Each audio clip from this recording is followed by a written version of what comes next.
SFJ 4x4 Studios presents in my oversized four-wheel drive Jeeps.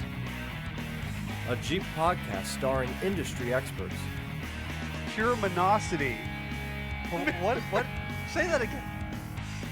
With mad scientist Scott Brown, Use my drill press as a sort of lathe. our host Neil Simpson, If one light goes out, they all go out.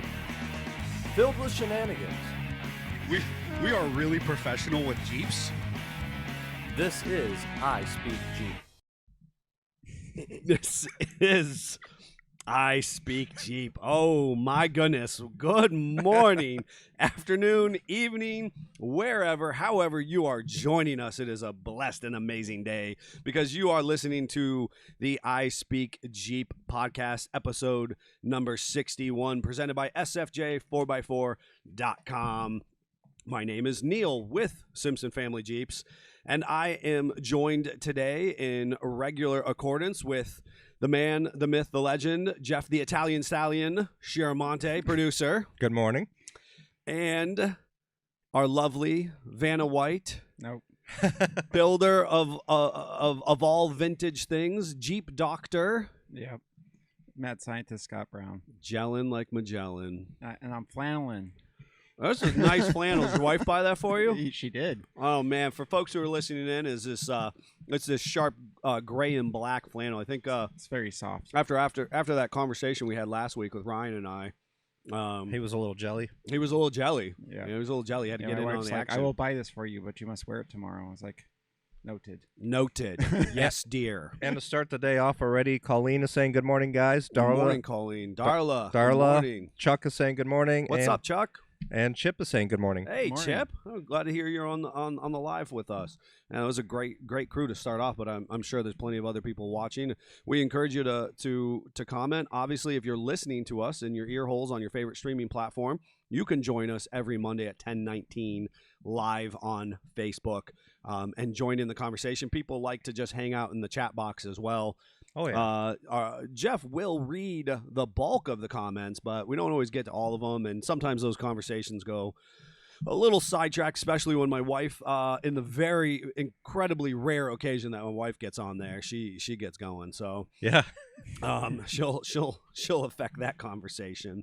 I don't actually know what's going on today, folks. So the topic is who needs 7 slots. I don't even know what that's about. There was secret noises to tell us when we go live. I didn't know that was coming, so that obviously, Jeff's doing Jeff things. Jeff's doing producer things. Well, you've been asking for a cue to know when we go live I did. I forever. wanted a better so cue. I put it I on just the wanted audio you to give me prepared. like a thumbs up or like a Go finger sign. guns, like a go sign, like a finger guns or but, something. but instead, because I know your family, I decided to use goats making noises.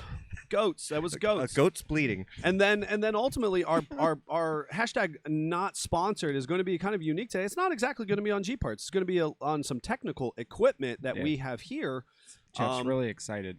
And I am like a kid in a candy store. so and so, for me, I'm going to jump in and read this because we have the best customers and followers, hands down, period.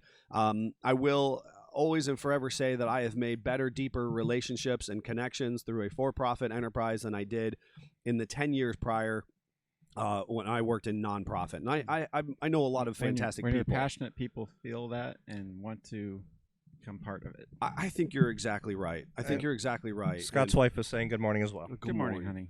So we have for folks who can actually see us and what we're doing. You'll notice that the 2 mics in the foreground are, Jeff's pointing at one at the moment, are these really cool retro-inspired bodies, right? Yep. The case of it is it's just this really I approve. aesthetically I like it. pleasing. It's a beautiful black smooth body. It has this beautiful little red red and silver insignia on the front of it, like a little cap, but it's a little logo item on it. They're torturing me because they're making mine's real tall, so I have to have Yeah, good Scott posture. actually has to have good posture. Craziness. And not bounce around like he's a third grader, uncomfortable in his It's seat. not going to be fun, And people. my wife just chimed in and said new mics look awesome on camera. So. Oh, outstanding, and they do. And so if you're listening in, I do encourage you to just take a gander. Maybe we'll run some shorts on the social media web there. It'll show off some of the new equipment, and then we've got new headphones as well. And these were actually an upgrade, a donation, a gift from a customer of ours.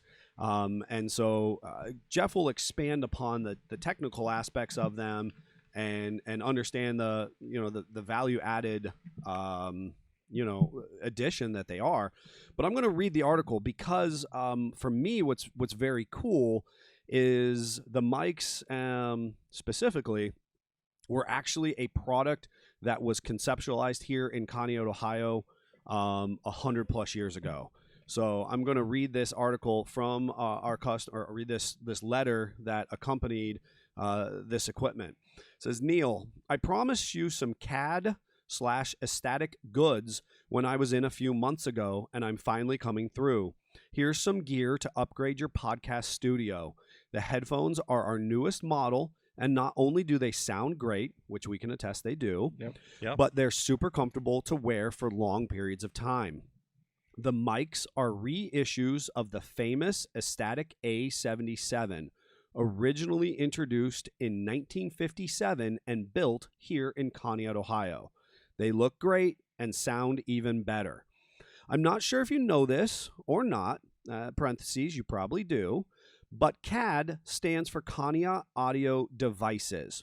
It was a division of Aesthetic, first introduced in 1988. Today, CAD products are more musician-oriented, while Aesthetic branded products are commercial, parentheses, permanently installed, and parentheses, devices for churches, schools, boardrooms, etc. I know you said your family had a history with the company, so I'm sure that you'll get good use out of this stuff. Thanks for fixing my Gladiator up. It's running great, and thanks for taking care of the wife's JKU. So a huge shout out to the individual for making this happen, and obviously CAD Audio for contributing to the reach that this podcast has to so many, which is fantastic. One of the fastest growing, not just automotive, but infotainment podcasts that's out there right now. So thank you to all of you. Interesting enough, Oh, cool! It's got a Kanye history. it has a Conneaut history, and those folks who may or may not be aware, the Aesthetic was this big, beautiful monster manufacturing facility. My great-grandmother actually worked there for a pretty long period of time, and as a kindergartner through second, third, fourth grade, I would actually get on the bus in the shadow of the Aesthetic factory. And so if you're listening and you're not familiar with us or Conneaut, Ohio is a blue-collar manufacturing town. Factories built Sharpest this corner. town. Sharpest corner in the state of Ohio. But it was a hardcore, blue-collar manufacturing town. We were very proud, good quality workers who liked contributing to the greater good of the company, and this town was built on that. And I grew up in the shadow of the Aesthetic, physically, getting on the bus there at the corner. And that building has been torn down. There is a newer building that they're doing some remediation to at this time. The lot is still there, but the history is rich and deep on this one. So very, very cool. And then Dave and company are saying good morning. So good morning, Dave. Awesome. Good morning, Dave. And then Colleen is saying, I'll have to look into that company. Our school is considering updating some audio equipment. And I can attest, Colleen, they are a very good company and somebody worth looking into for sure. And I believe at this point in time, they are right in the Akron-Canton area. So the tidbit that I believe I know, Aesthetic, when it was reasonably dissolved, it was split into two assets primarily. One is like basically the secret sauce to make the units work, and the other was like the body design. And so CAD owns the namesake to the Aesthetic, and some of these retrofit products. And there is yet another company out there under the Aesthetic name. So go searching for CAD specifically, and then under that you'll find an Aesthetic microphone. Yep. So really cool stuff there. We appreciate people for contributing. Speaking of contributors, our Patreon account is off the chain. Yes. Wow. Thank you so much, guys. Thank you guys so much. That just helps support the infotainment that we're bringing to the table. We're having fun on Discord. Oh, yeah. We are. I see you, Chuck, and that conversion van. I'm not How many did you find on the marketplace afterwards? so jealous, dude. There's none that clean. When that came through on Discord from Chuck, I just went, oh boy. He just opened a can of worms. Yes, he the did. only downside is it's not a high top conversion, Oh, and that's where it's jeez. at. Oh. But How much I'll do. 34,000 Calling him out. miles. So, folks, if you want to be part of that, you can jump on our Discord, or you can jump on our Patreon. Check that out. Chuck is hashtagging van life. Oh heck yeah, buddy. It's just so we're all in on this. My parents had a conversion van in the 90s because what family didn't? Because they were awesome. Right. Yeah. And I was then a station wagon family. I'm sorry. you were right. So you were either a So station was I, wagon. but I had family members that had the conversion Well, van, so it was everyone always did. fun to ride it with. Well, so by the time that I was 16 or 17, I had my 87 Wrangler and I had the conversion van. So I was a teenager That was your with- tow rig. with my conversion I van. remember that tow rig. I actually ran that conversion van through college, and I actually because most college students, the little bit of summer money they make or spring break money they spend on spring break, or they spend on some ridiculous purchase. I actually went out and bought a janky car hauler, Mm-hmm. and I used the van as a tow rig, and I was moving Jeeps and moving Jeep parts at that point. That was my first tow rig. I had made a lot of memories in there as a 17-year-old in a conversion sure. van. Yeah. So we'll Oh, just boy. leave Move it on. at that one. Here's looking at you, Chuck. Good luck with that one. So lots of things there. Amy's saying took my driver's test in a full-size conversion van. Yep. Econoline. In an Econoline. That is the worst vehicle With the to straight take six. to take a driver's test. Right? I took mine in a 95 YJ. Go figure. Did I she have did to it in parallel station park wagon. that? Yeah, Yes. Oh, you have to. She's very proud of that. I'm Wow. sure she is. She Yeah, did because that most like a people, boss. most people aren't going to be trying to do that. I took No. mine in a 95 YJ. I could have done donuts in the parallel Yeah, parking I did spot. my dad's Right. station wagon. You did it in a station wagon? Yeah. What the heck's wrong with you people? Mid-size. Goodness. Wowzers. So, folks, we got a good program for you. We're going to be talking about things. I don't know. The guys are keeping me in the dark. It says, who needs 7 slots? Well, right? hey, hold on. Dave is chiming in. He says, never count out vans. Sitting at the top of the dunes, and here comes a Chevy Astro pulling up next to me. Nice. All-wheel drive life, man. Oh, man. Wow. I was okay with an Astro. 4.3 Chevy I V6. didn't have to work on them. Well, no, I didn't. I was a kid. I just got to sit in them and ride around. Thought they were pretty cool. All-wheel drive van, Yeah. That was the Quigley conversion era, and all the 4-wheel drive vans. Oh, Chevy made their own in the Astro era. They did. And that's what I'm saying. GM came at it and said, hey, we're going to do this in-house. So, Yeah. anyways, we've got a good program for you. As usual, part of the Jeep life is our own pursuit of rugged individualism and the DIY life. While we ourselves are, really tout our professionalism and the high quality and caliber of workmanship that we do, we understand that the Jeep life is about being a DIYer. That is also important. We're circulating an ad on social media right now. You can text our text only number 440-855-2100. We'd love to help sell you parts or kind of guide you through the process. But ourselves as DIYers, that goes into our own home projects, home and personal projects. And of course, we try to do a brief update on those, reasonably weekly. And so, we have the Ford, the 36 Ford, getting built by Scott. We've got, a multitude of you know, yes. With yes, Jeff. with Yeah. Jeffrey. Depends on the mood at that moment, I guess. Right. And then myself, my wife, and I with our not so tiny house build, storage unit build. Yep. So I saw you got beamage. we put a beam up. It's the unit itself is just under 12 feet wide by about 54 feet long. And And, did we do hollow beams like most people? So No. No, he did not. people, you know, would do some type of fake beam. Faux beam. How Faux how beam. how big were the beams? Let's talk about that. So the beams are a true 8-inch by 8-inch rough cut, Large and in charge. large and in charge by 12 feet long, Solid. beam. solid wood beam. It's all beams. We can attest. And I tried to run one over. My favorite was how he was talking about planning on cutting it.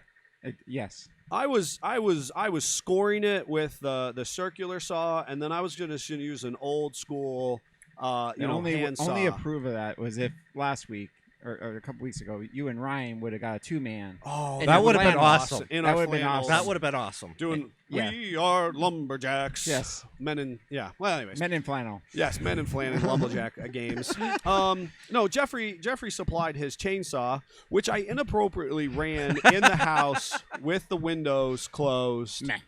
And nearly gassed myself out. You just wanted to test This was while he the was running weather propane to proofness. heat it as That well. was while I was running the propane to heat it. I thought, you know what? We're gonna Why get did you I a make pet canary. Why did I make that He such needs one. bad choices?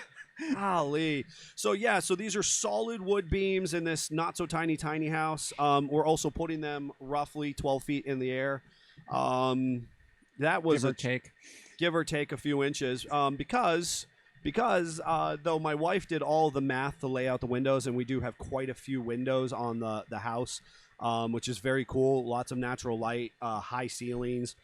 That's the whole goal. Colleen's chiming in. I'm a lumberjack and I don't care. And- I'm a lumberjack and I don't care. And then Joe was saying 3 guys talking about their wood. Funny. No. No, Neil's wood. I was going to say, now, Joe, that's a side conversation, Joe. So, long story short, the actual physical procurement of putting the beams, there was no rigging. I was just like, I'm going to lift this thing. Heave.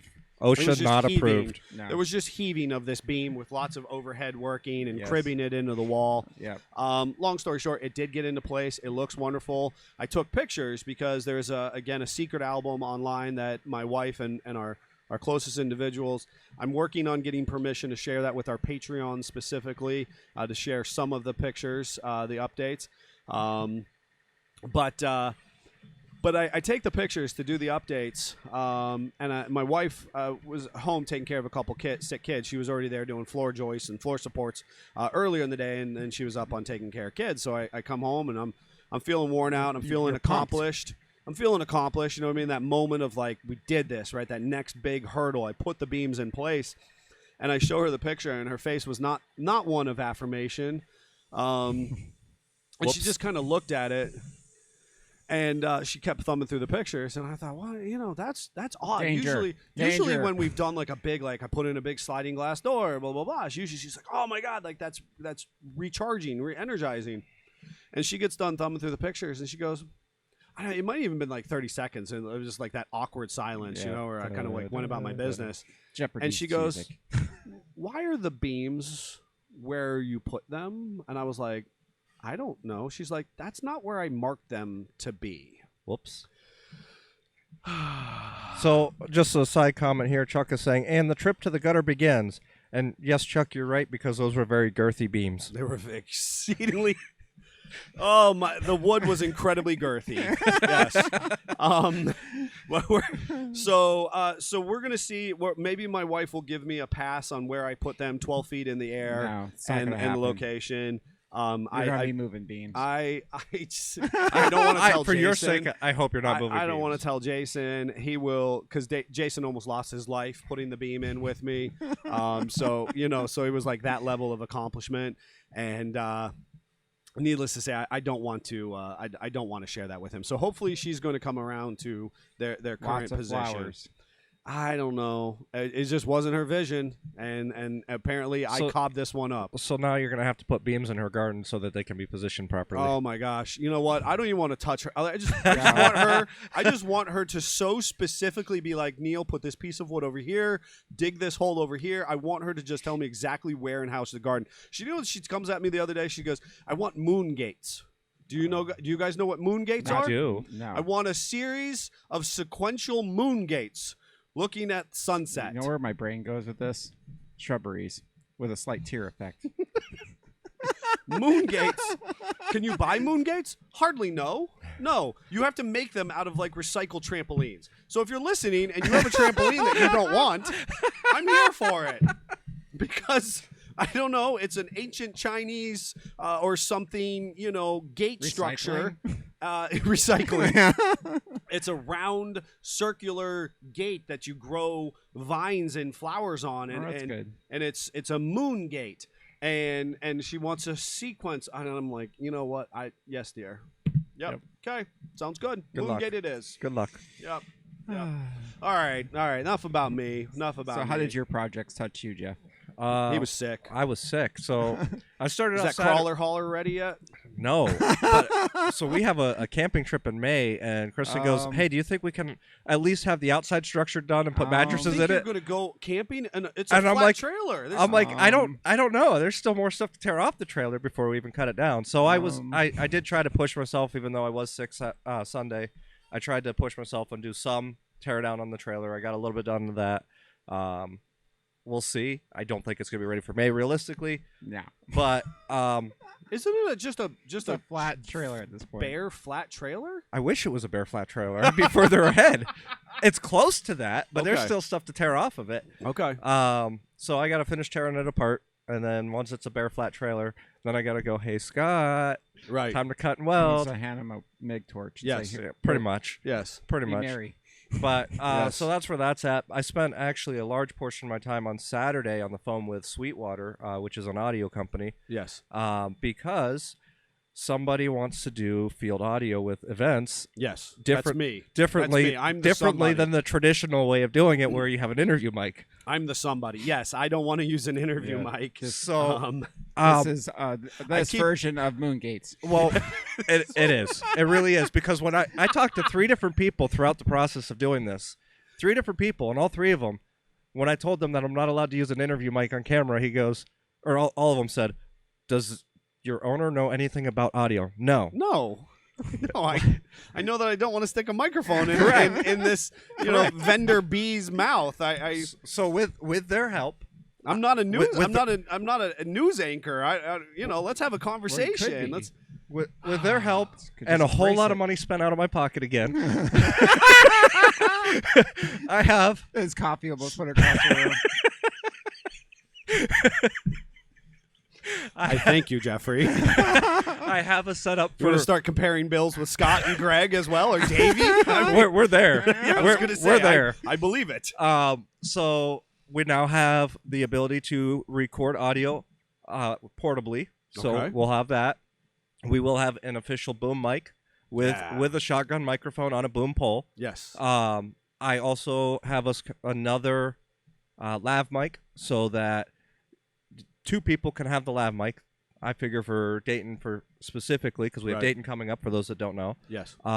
You and Scott both can have an individual mic, Mm-hmm. and then the boom pole will be for those that we're interviewing. Yes. This will allow us to keep the microphone off camera for you Yeah. and provide high quality audio for our listeners. Which is fantastic, because that's one of the things we're struggling with our YouTube video production at the moment. and there is a video on our YouTube that has really, really terrible audio, and that has eaten away at me to the point that my wife said, "Hey, you should just go ahead and expand your collection of audio stuff so that we can have better audio." Because of how she I knew heard how so you would frustrated I was. stop. Well, we thank you, Kristen, for that. Stop obsessing over this, because Yes. that's what Amy does. Yes. If you will shut up, I will let you do this. That was probably how that went. That was about it. That right? was probably and the fact that I spent 3 hours on the phone with the final guy right. building in this package, and a huge shout out to them because they were able to build us a very good price, better than what they advertise on everything. Cool. Plus, they threw in a free shirt because I Ooh, wanted look a at shirt. you. I Look told at them, you, I said, "I work want a that in." shirt." They're That's like, "Okay." right. That's right. And it is valuable. You did touch upon it. If you're listening, you're watching, we are going to be at the Dayton Off-Road Expo at the end of the month, February 25, 26. We're not going to be there the 25th. We're going to be there the 26th specifically. We're going to be coming down as a crew. We're going to cannonball down, and we will be there to do video and audio. We'll likely do maybe a short sit-down conversation, amongst us about the show. That'll likely be some specialized content on our podcast site and or our Patreon site. So you'll want to, kind of join in on that audio conversation. You'll have to go over to your favorite streaming platform and be part of that, or Patreon. And then obviously we'll have some YouTube coverage of the event as well. Scott, the car, how'd the car treat you? The car touched me. No, well. I was a little too confident, and I was like, I've got all the rust fixed. And the car was like, I see you. Oh, my. How could you have that much more rust on this car? So I have a hypothesis. My how Ford this rust Thunderbird happened. has me terrified now. Yeah. I just feel like I just need to buy an Arizona Thunderbird at this point and be like, Yes. it's the Thunderbird's just physically not worth that much. It like bought an idea, you know what I mean? Yeah. It can be the parts car. But maybe value is in the eye of the beholder. But anyway, Right.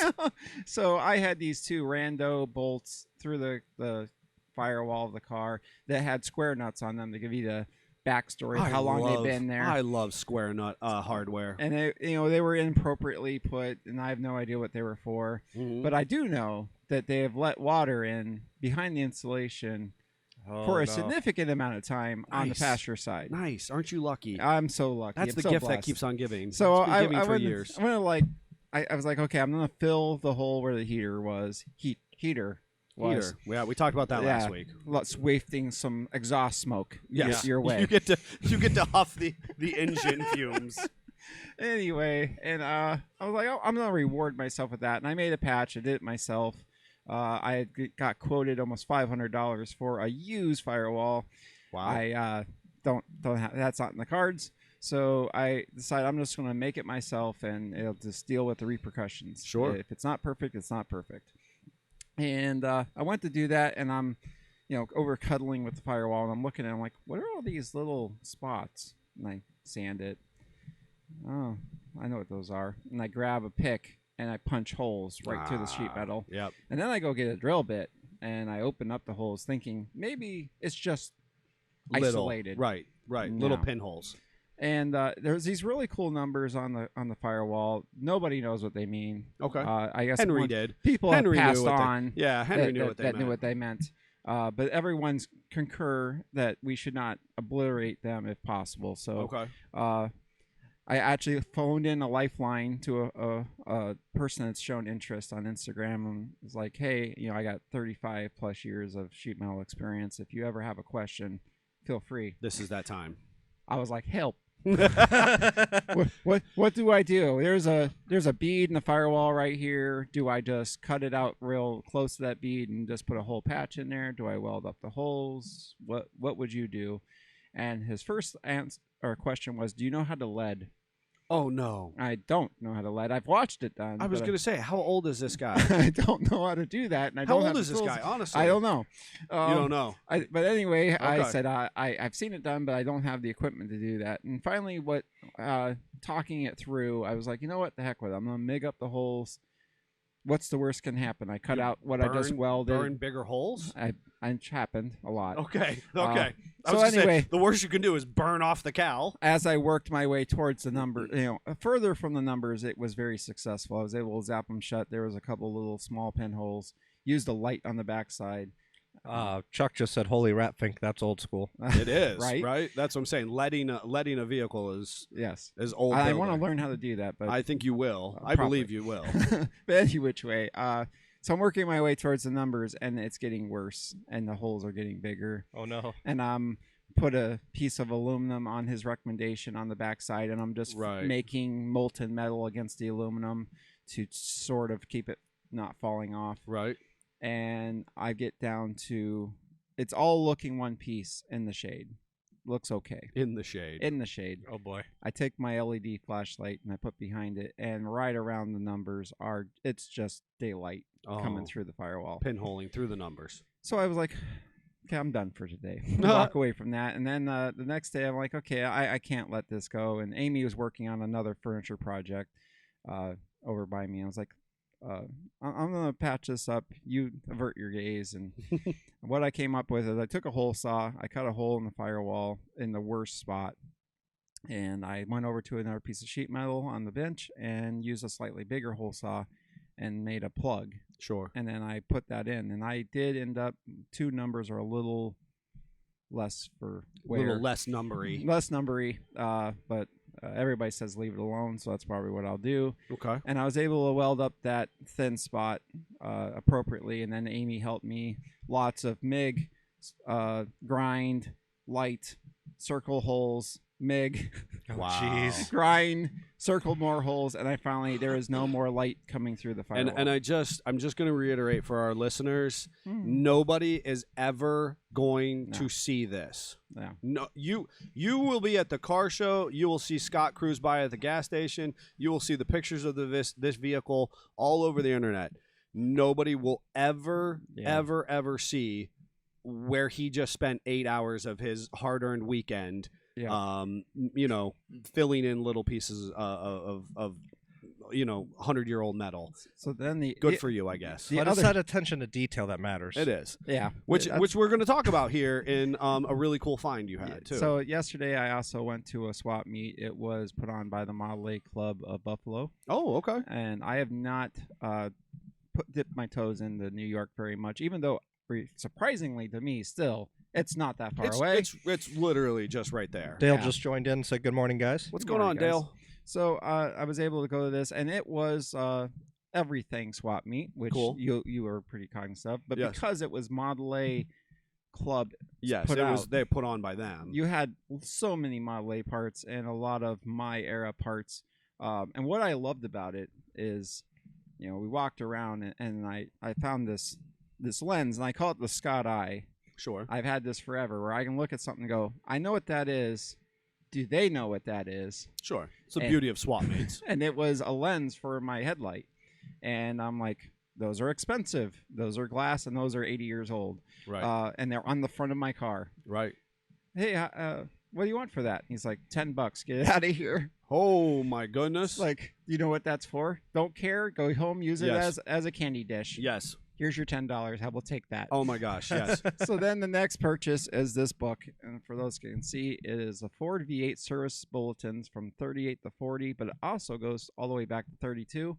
And this actual book. Let me see this. This is a hardback book. You like how he just takes it from you? Doesn't even let you finish? I was No, going to right. say. I'm used to it. Well, I was going to say. while he's flipping through the book and learning about it so that that's he what could it talk. would look like originally. Right. So this there's is a reprint. This from is the a 70s. reprint from Post Motor Books 1970, right? Yeah. So it is a hardback. It is itself 53 years old though, Yes. right? And so that's what's really cool. Well, what's really cool is it's a complete reprint. It is slightly smaller than what they would have at the dealerships, but this is Lincoln, Mercury, Ford, the whole 9 yards.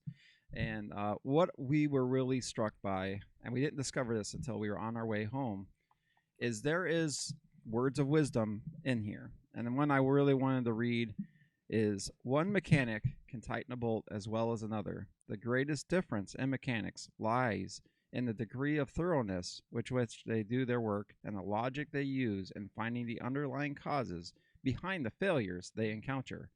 April 15th, 1938. And I feel like that is your mantra when it comes to the mechanical world. Sure. And Joe Harper's even chiming in saying that that's what craftsmen do when we were talking about your 100%. attention to detail on Right. these little things that nobody else will know about. right, and that's ultimately an underlying aspect of this company as a whole, 100%. right? And the diagnostic process. I just as soon lose $1 over losing a fight with a diagnosis. Yeah. Which unfortunately, can be the crux of our. It happens. It happens all the time. Unfortunately, We have one in the shop We currently. have one in the shop currently. But there is just something to be said about, this book showing pride in your profession. It was also inspirational to those mechanics that were supposed to read this thoroughly as they were, came out from Ford. And that really spoke to me. It was like, it's not just about fixing the car. Right. So, I mean, that criticism that all too often is thrown around about parts changers, right? Yep. And that's kind of shot off at the hip.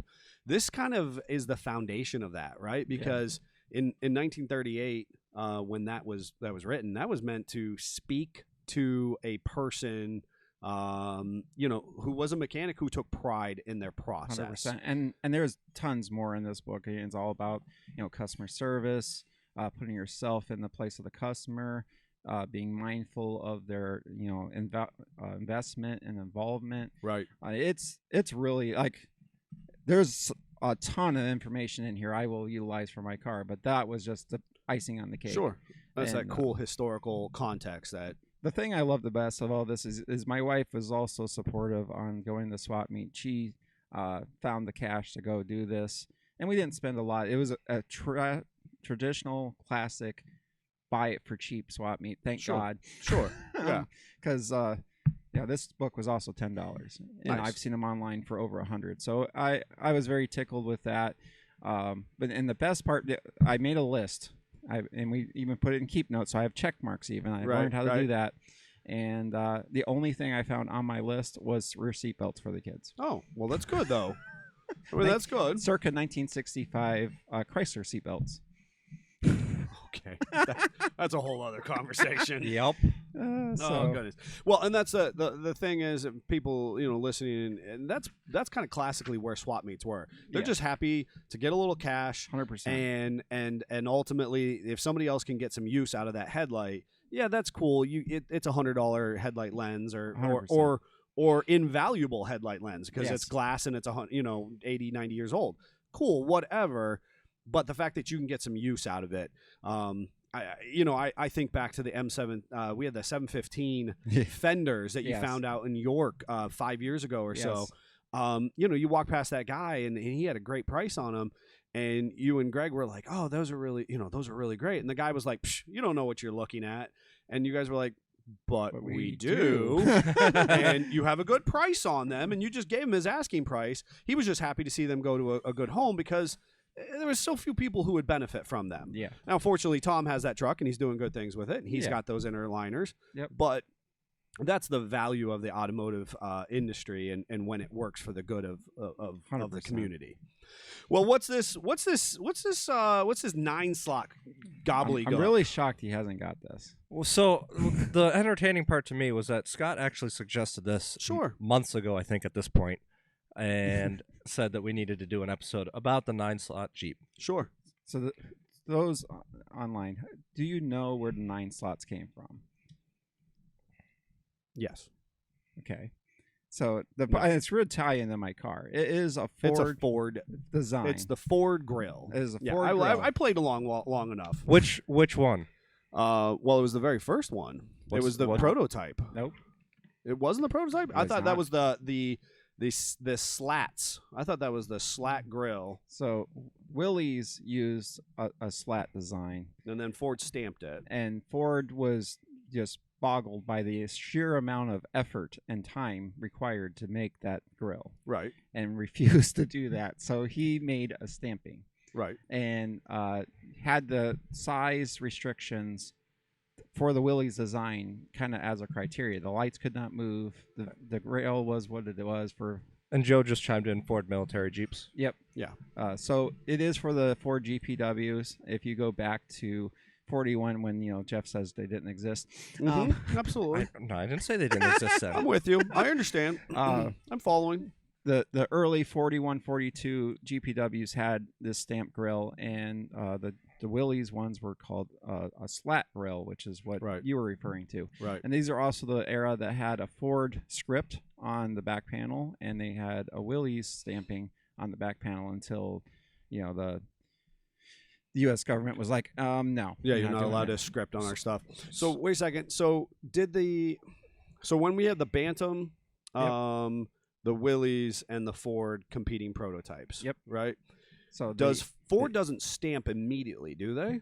Because they didn't make the stamping until the stamping was a requirement of the MB design. Yes, of the production. It was a GPW it was the production, MB. but the actual prototyped Jeep Was it? I don't think it was stamped. I would love somebody to fact check that. So the problem is so the original prototypes, I'm always messed up the Bantam one. So I think it's a BC, and then the production was a BRC. Right. But I could be wrong on that one. The Ford was an M. No, the Willys was an MA. The Ford was a GP. That was all the it was prototypes. GPW MB. Yep. So the reason why we call MBs is because it is the second design, which is why we went from A to B. Right. They just put W on the end of the GP. GP was supposedly general purpose. Right. So the original Ford, what facts I do know, they used. Are we talking about the original? So wait a second. I was hung up. I derailed us because I want to talk about the prototype a little bit. Yep. Because then the stamping is when Henry is like, "Hey, I see you, Willys and Bantam. I can do this better." It was just purely because he didn't want to spend as much time as. Well, that's fine. Required. Well, and as Joe was pointing out, Ford had the patent on 9 slots. So basically, they said, "Hey, Willys, too bad. We're going to patent this design and use that." Well, that's Ford. And then that's Ford.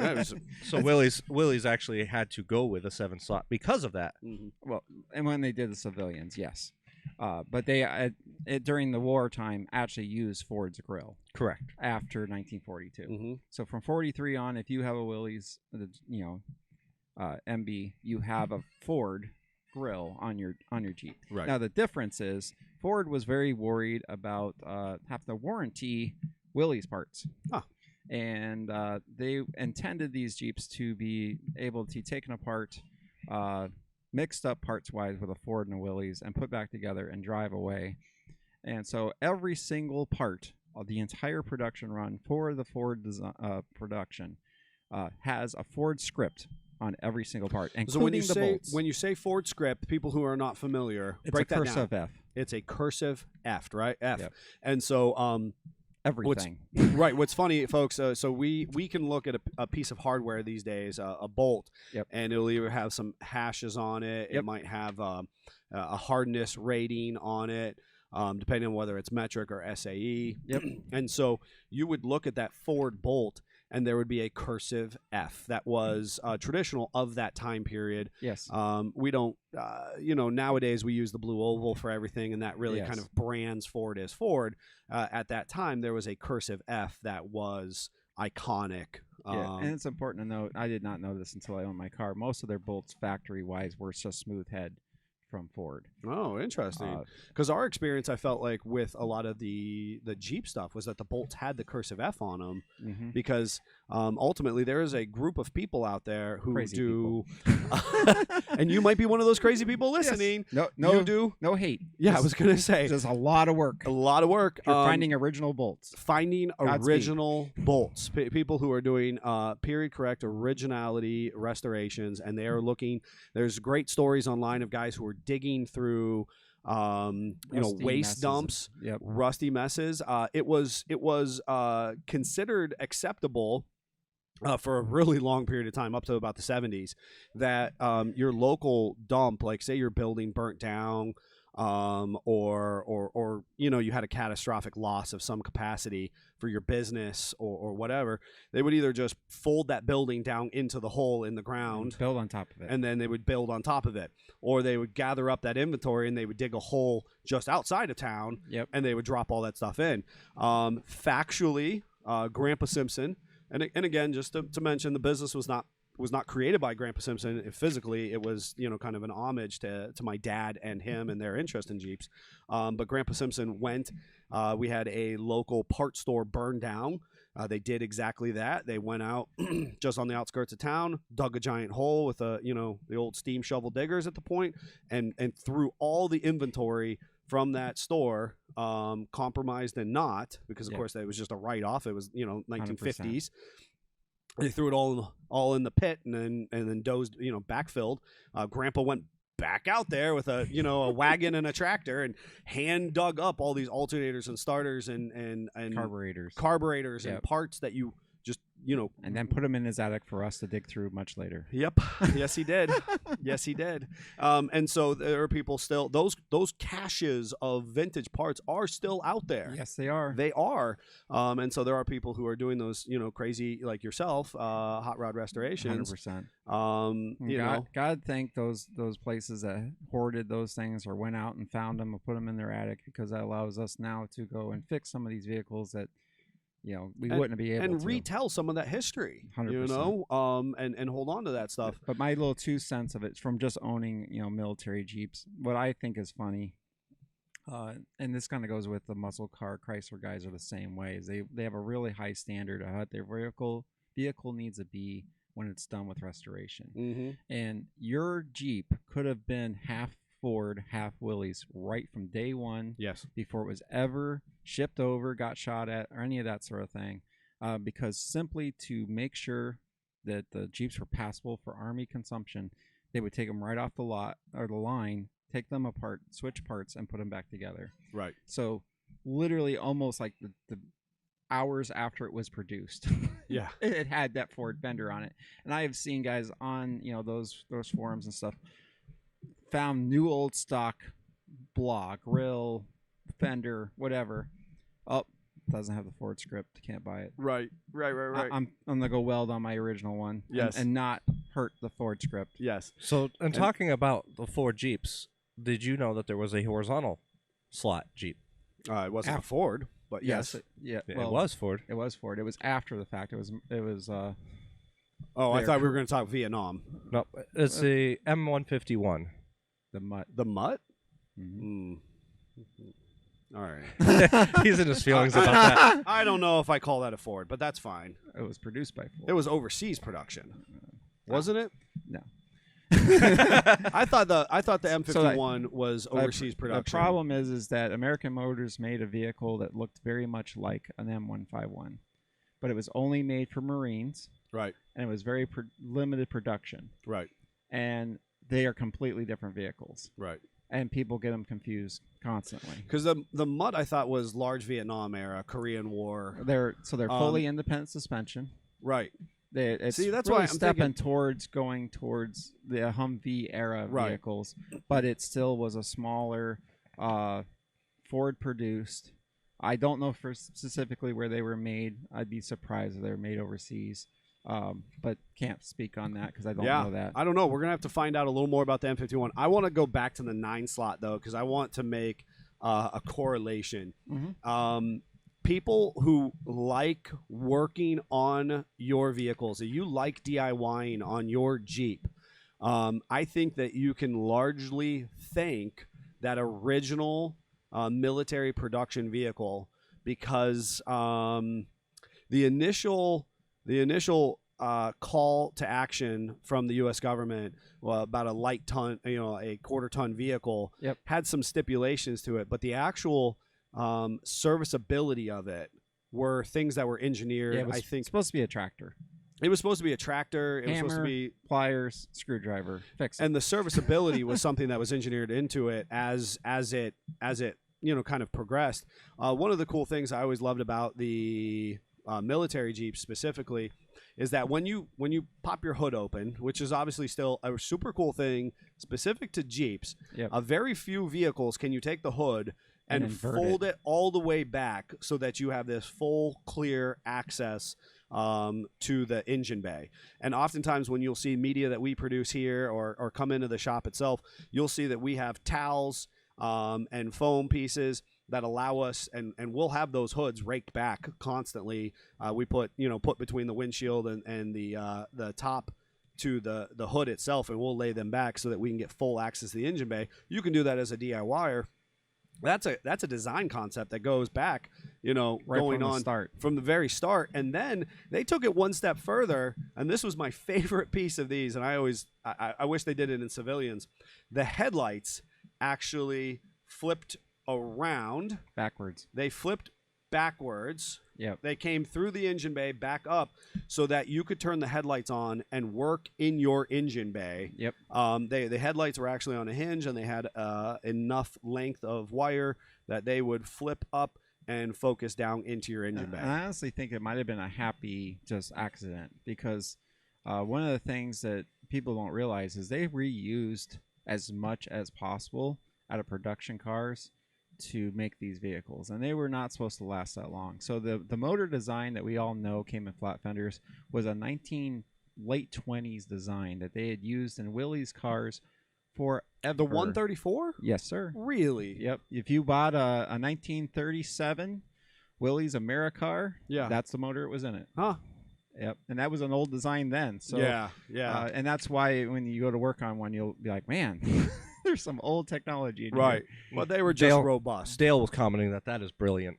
Yeah, the lights and whatnot. And I mean, just look at those two really simple little concepts, right? The hood rakes all the way back for full access to the engine bay. Yep. And at that time, the headlights could pivot back and look into the engine bay as well. Those were just like literally two little simple things, other than the fact that a lot of the hardware was kind of standardized. Yep. It was pretty easy. You didn't need a whole lot of one tooling. wrench to 2 wrenches. You could take the whole thing apart. Right. And so the thing is, like, if you like working on your Jeep, or the concept that there are things that you can do and modify, you're in a long, proud lineage of people who've been doing it for going on almost 100 years now. Well, and speaking of that, Chuck just said, I drove an M151 A2 my first few years in the Army. The Humvee was light years more capable. AM General made going to the woods great again. Huh. I wonder, Chuck, you got to weigh in and say, what year was that? What year was that? You were still driving an M151. And they used those forever. I mean, there was still MBs and GPWs getting shot at in Korea. Right. I know there were. I mean, and that's the most amazing thing, is that there was literally 40-year-old technology vehicles. Yes. 30-year-old technology vehicles in Korea. You know what I mean? The government was holding on to that. Yep. I just know. He said 86. So he was still driving an M151. See, and that's what I said. And I think there was a couple different concepts. Just recently, and there is different versions. Is it an A2? That it was a couple different lengths and other things as they. I know that there was one that was. I was just looking at. It was actually recently decommissioned. So from whatever post it was in, it was recently decommissioned overseas and imported. And so I was reading the history. Now this was within the last 5 years. So but it was like a 70s production mutt, which I thought was just fascinating. But it has that independent suspension thing going on, and the door opening, while incredibly practical, is hideous in my opinion. Off topic for a quick second, Ryan just chimed in, nice flannel, Neil. And before I could correct him and add, he realized, and all bold, and Doc Brown. Yeah, that's right, Doc Brown. That's right, folks. And like I said, if you're listening in and you can't see all the flannel goodness, you're going to have to find some pictures. You're going to have to find us on the I Speak Jeep YouTube page and just check out the flannel goodness. I did make sure to wear a different contrasting one, but also I want everyone to know that my socks do match my flannel shirt today. Of course they do. They would expect none less. I love the idea.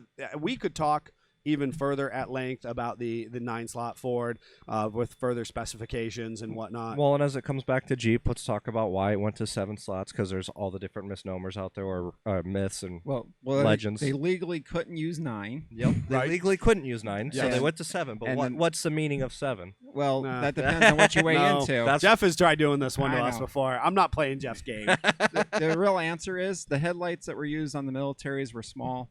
They went to a standard size headlight that you could get at any basic store. That's what I'm and going the to buy. grill had to get smaller.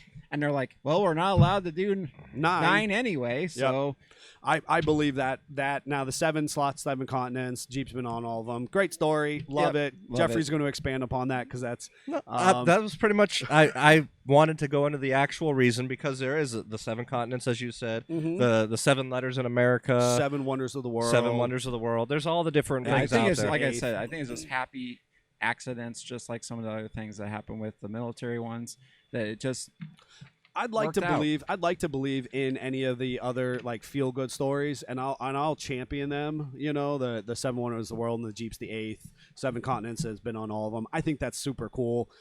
Unfortunately, I think that there comes a point in nuts and bolts in business when they're like, let's use a 7-inch headlight because I don't That's know, what there's a there gajillion of them over Yeah. here Yep. on the shelf. Yep. Um, Well, and like I was alluding to with the military one, why the little hinge and all that stuff works is because they're using a bucket from a 30s car yes, to hold the headlight, yes, and the same way with the parking lights. And at that point, they didn't need to anymore. They could Right. go to a regular traditional bucket, use a trim ring, and just go about business. yes. And I will further expand on the fact that sometimes happy accidents are a little bit of divine intervention. Oh, 100%. Because I always tell people, like, in the concept of starting SFJ, I was just a dude who put a name on a trailer.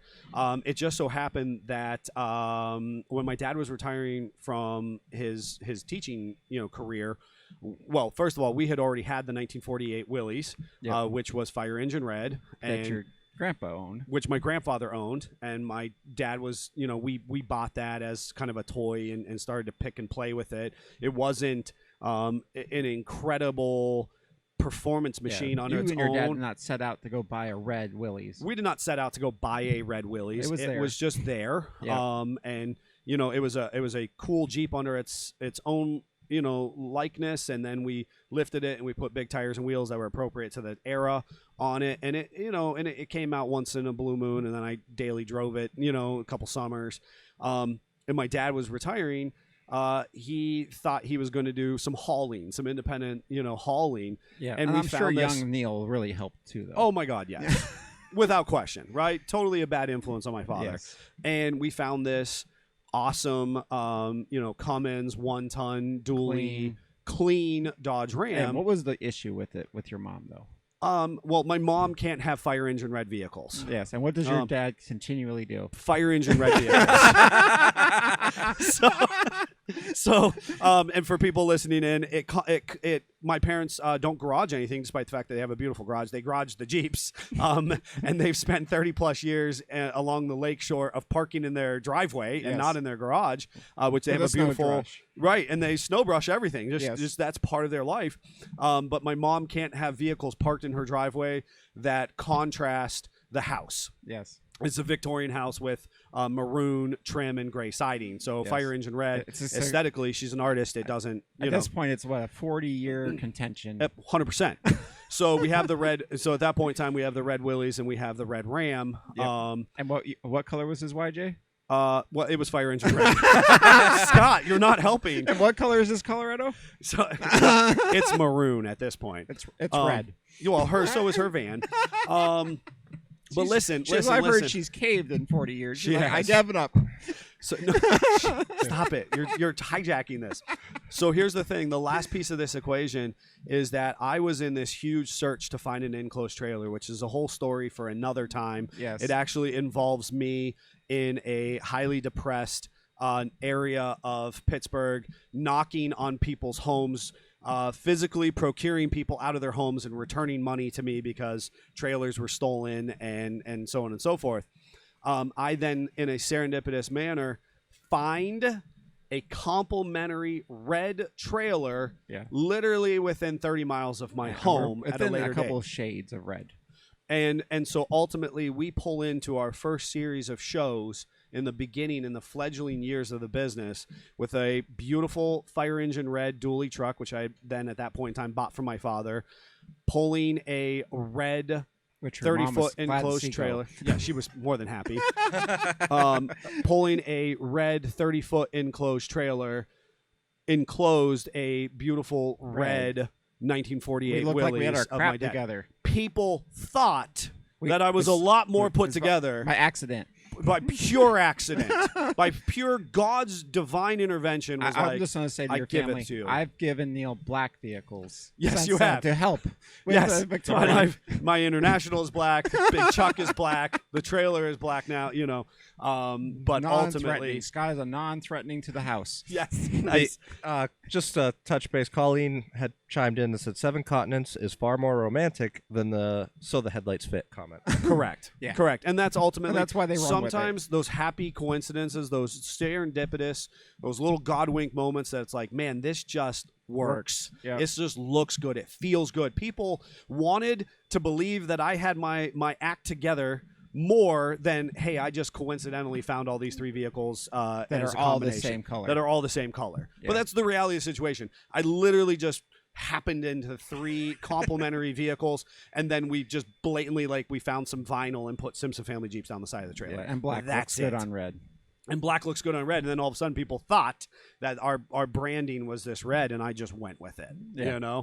As you should. As you should. The romance, the nostalgia, that door was open. So 7 continents, 7 wonders, the door's open, walk through it. Yep. All right, should we transition, and then you'll enlighten us on our equipment? Sure. Just a moment. And now it's time for our product spotlight. Hashtag not sponsored. Spotlight. Hashtag not sponsored. So, Cat Audio, you kind of already gave a little bit of backstory with them. What I know. With absolutely. the letter, yep. Yep. And what's really nice is that the microphones that they provided us are the A77s. And that is a very vintage-looking microphone. Yes. I approve. What's amazing is that just a month or so ago, we were joking about we needed to get a vintage mic to fit for Scott Brown, Doc Brown, Right. the whole mad scientist theme. Right. And lo and behold, here comes one of our customers walking in with a box. Just the other day, they walk in at the end of the day, hey, I promised Neil this. Here you go. Right. And curious me, I popped open the box and looked in and see 2 beautiful microphones, 2 brand new sets of headphones, and I was just a kid in a candy store. Right. Right. So the A77, again, it's that vintage style microphone. What they have done with it is they made it a super cardioid, and what that means is Explain. God bless you. So- Gesundheit. so the microphones that, just to give you an example, microphones that Scott and I were using previously were Shure microphones that are cardioids. The one you're using is actually a super cardioid as well, Neil. But It that should is be super. I don't I'm know using any of it. the words that are coming out of his mouth right now. I hear that I'm So- super. You So have a cardigan. and now you're super, and I have a So- cardigan, and we know what cardigans are. Yes. Basically, it talks about the pattern and pickup of the microphone. So a super cardioid is going to be more precise and have better side access rejection. So you pick. Side access rejection. rejection. Yep. So you're going to reject more of the sounds around it, and it's more focused directly in front. So out of 180 span, let's talk in like nice numbers and shapes that people might be able to recognize. Let's just say 360 from the mic. So 360. So we can start with 360. Start with 360. Okay. You take your microphone, and a super cardioid is going to narrow that 360 field down to a fine line just right in front of it. A cardioid's slightly wider, but it still has a great off-access rejection behind the mic and the sides of the mic. Okay. The super cardioid is just a tighter pattern of that. Okay. So we have a real skinny slice of pie Correct. of how the microphone is picking up our vocals. Yep. And then the other thing with these microphones is they have what's called a proximity effect. So the closer that you get to the microphone, the deeper the sound gets. Ow. All right, we got Barry White in the house here, folks. So as you Chuck's going to be talking into the microphones here soon. Yes. and conversely though, the further away you get from the mic, the more high end you get. So you get kind of that distant, almost like telephone sound. Yeah, in the background. interesting. Because that was the one thing we had talked about was when you and I we're doing the American Hustle podcast, which will be releasing here soon. People will want to definitely get over there and hear more about leadership and business and social improvement, social and personal improvement. But ultimately, when we talked briefly about the microphones there, I said it really sounded more deep and rich, the sound quality itself. Yes. And Interesting. I think the nice thing about this is because they are using an older internal design, Mm-hmm. and I'm sure it's been revamped for new technology, but it still has, to me, a little bit of that the vintage sound to it. You can almost hear the little bit of crackle to it that the vintage mics would have. Yeah. And I really like that. The downside to these microphones is they're hypersensitive. So me tapping on the base of the mic right now, you can hear it. So much like a condenser mic, these mics would probably benefit from being in a suspension rig or cage of some kind to isolate that noise. Sure. Yeah, that's interesting. I mean, it's fascinating as you know, as we brought in our knowledge base, and we go from, you know, our automotive, you know, our automotive appeal to how we've, you know, built the podcast studio space. And that's been one of the big, you know, the biggest things is oftentimes people who go back way back know that, you know, Scott and I were in Old Blue, my 64 CJ6, trying to shoot in there with in the dark with lav mics and recording on my phone. Yep. You know, with a lot of challenges with that. Thank goodness Jeff didn't have to culinary right. But it was really cool. It was an interesting start. And as we've continued to expand our craft here, one of the things that you know is the reality situation. We're just in an open corner of our spacious working facility, right? Yep. So, and if you come in for the 5-cent tour, you'll get to see it. Yeah, if you come in for the tour, you will get to see it. And it's one of the things that people, they know that we're in the shop, but it's hard to actualize or realize that because we really try to. Jeff knows the sound. We really try to, you know, to work the sound, to work the lighting, to continue to improve. Not that we're trying to hide any of this aspect, but we want to present a unique and filling experience, professional experience, you know, in all that we do. So correct. And that's what's really cool about, you know, the technical aspects of this equipment. Not something that if you would have talked to Scott and Neil 5 years ago, I mean, we wouldn't have been none the wiser, you know.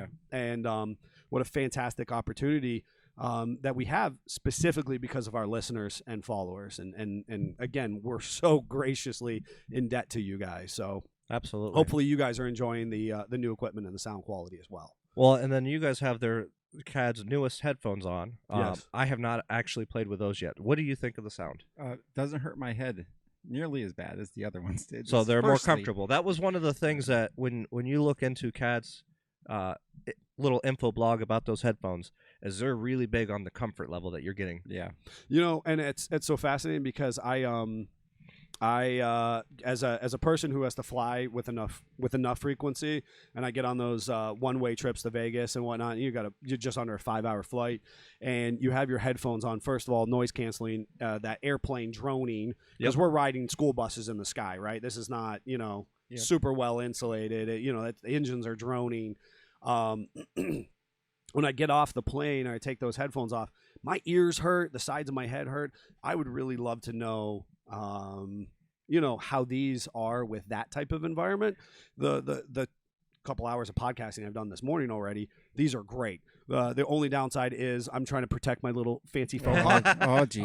And so I'm trying to like have it on the back of my head, so it's like sliding off a little bit. So I need to bring in the Sennheiser one again that has got the little spot built into it. I just need like my little faux hawk to, you know, to cast around it, you know. So the other thing that is nice about them is they're not technically noise cancellation headphones, but they are a closed back. Right. The closed back with the padding around it does help with that noise canceling. It totally encapsulates my ear without putting any pressure on my sensitive little ears. Yeah. So yeah. You know, I think it's super cool, and the clarity is fantastic. Yeah. You know. Yeah, I don't know what I'm talking about, but it sounds better. That's honestly sometimes that's Perfect. the best opinion. That's perfect. Oh my goodness, and that sums it all up right there. Yep. Folks, I hope you had a fun time with us at episode number 61. Coming soon, we're going to be talking about how you ended up in the Jeep life. Also, next month will be Tech Tire will be joining us, right?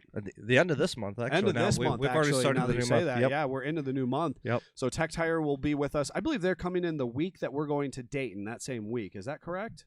Yeah, it might be the beginning of that week. I think it's the beginning of that week. So be looking forward to that. Tech Tire is actually a business located here in Ohio, but has additionally a global reach.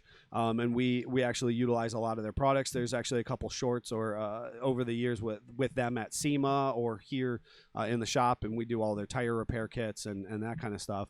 So that will be an interesting one. We'll be talking about, what you should be carrying for a trailside tire repair, or if you're, making quality tire repairs, that kind of stuff. That will be coming up here in the near future. Dayton, as I mentioned, and then we're kind of off to the races with a whole bunch of other shows and happenings around the country. Oh yeah. The Southwest is going to light up first. So here in Ohio, we'll have a couple indoor shows. But then the Southwest will light up with events, and then the Southeast, and then by as the weather rolls around north of the About June. Yeah, we'll be into the show season. So lots of stuff happening. Look for us on the road. Thanks to Jeffrey, and we'll be doing some audio. And maybe we'll hook up with you, get some sound bites if we see you at one of the events. And with the new boom mic, That's right. you'll be able to be heard. So I don't have to kind of put my lav mic in people's mouths. You won't be in their face taking now. your lav mic off your collar anymore. Outstanding. What a cool time. Folks, if you have, any questions for us or feedback on the podcast or, technical questions, you can reach out to Jeff C at sfj4x4.com. That's JEFFC at SFJ4, the number 4, X4.com. Or you can reach us on our text only number, 440-855-2100. We're happy to, help you through some basic DIY. We also have a remote consultation fee. So you can get, maybe Scott or myself for a half an hour on the phone dedicated to answering all your technical questions. And that's obviously going to be your above and beyond things. We can do that remotely with you. And then obviously, you can come in for your general spring maintenance and builds happening here in the near future. We are, booking constantly. So, get on the schedule. Starting to get Jeeps ready for Bantam already. Starting already. So if you're thinking that you might be one of those people, you're going to want to make that phone call soon, sooner than later for sure. Anything else, guys? I think that's it. Definitely go on, check out our Patreon. There's 3 different tiers that you could subscribe to. All sorts of exclusive content. If you're in one of the top 2 tiers, you get into our Discord, which is our community chat room, and you have a whole little community of Jeepers that you can talk with and chat with. Or van. Or Van life. Van Yeah. lifers. So you could go in there and chat things up, and myself, Scott, and Neil will pop in occasionally and join the conversation as well. Yep. So it's a nice little extra way to interact with us. Additionally, please take the time to go on and subscribe to our YouTube channel at SFJ4x4. Like and subscribe to the podcast. Give us a rating or a review. We'd love to see those 5-star ratings coming in. No doubt. All right, folks, we'll do it again next Monday, 10/19, live on Facebook. It'll be up on your favorite streaming platform by Wednesday and cataloged on YouTube by Friday. Until then, Jeep family, Jeep on. Keep on. Jeep on.